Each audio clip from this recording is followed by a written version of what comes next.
Hello, everyone. Dan here from the Next Issue Podcast. On today's video, I'll be doing a review for the Power Fantasy issue number 2. This is a new book from Image Comics. Let's talk about the creative team before we get into this book. This book is written by KIERON GILLEN with art by CASPAR WIJNGAARD, letters by Clayton Cowell.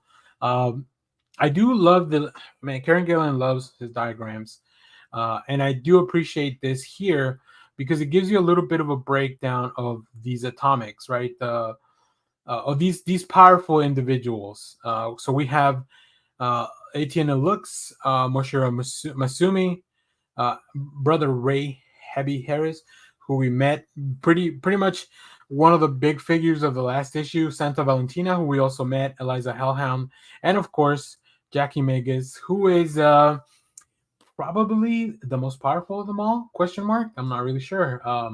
In this issue, there are 6 people who can save the world. They save the world every day.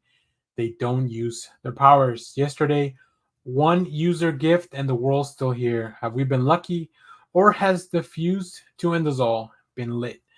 So yeah, this book is pretty much a story about uncontrolled and unchecked power, and a power that can't be stopped by any of the nations, and how that has kind of held everything at ease.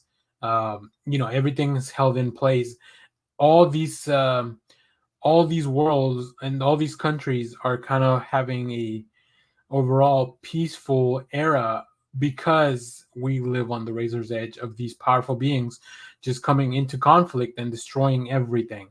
Um, Casper Wingard is just doing such a bang up job, whether it's a flashback to the past, whether it's just an intercut of like something very serious with something a little bit more lighthearted. There's still some kind of there's a little bit of humor. There's a little bit of like nuances of family.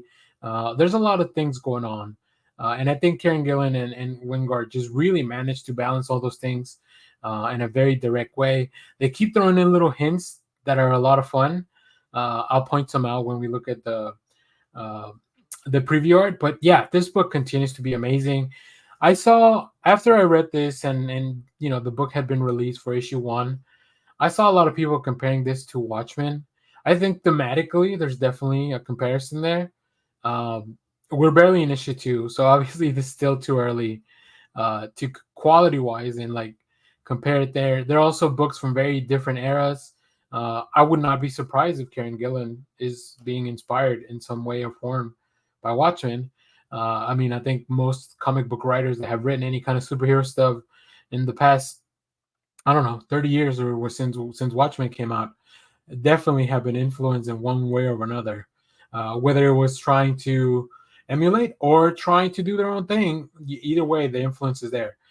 But let's pull up some of the preview art here. Like I said, Casper Wingard just really great. So we know that there's been in the past an attempt on the heavy, right? So we see that flashback here. The camera splatter, we see the heavy uses powers. He has his own gravity powers. Oh, let me go back. He has his gravity powers, so that's really interesting to see it in action because we did not get to see them much in a violent manner in the first issue.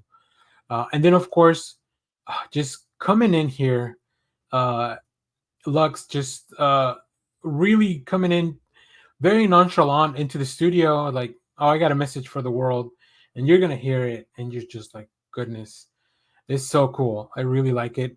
I love Wingard's coloring. The palette is just so interesting and just really highlights uh, the mood and the tone of the scene. Right, nothing when you're in the room here with the detectives.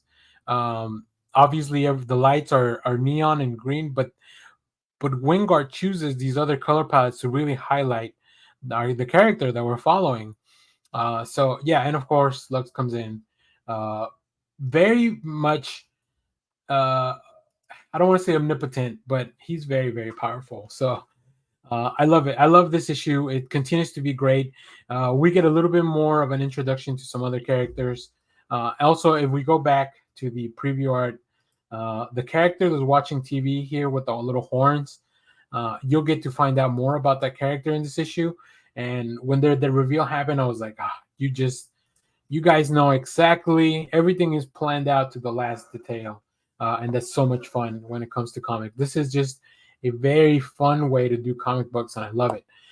So if you are reading this series, let me know what you think about it so far.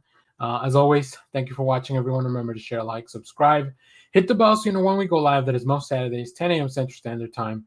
And stay tuned because we have more comic reviews, trailer reactions, TV recaps, all that fun stuff here in the channel. Thanks for watching, everyone. Bye-bye.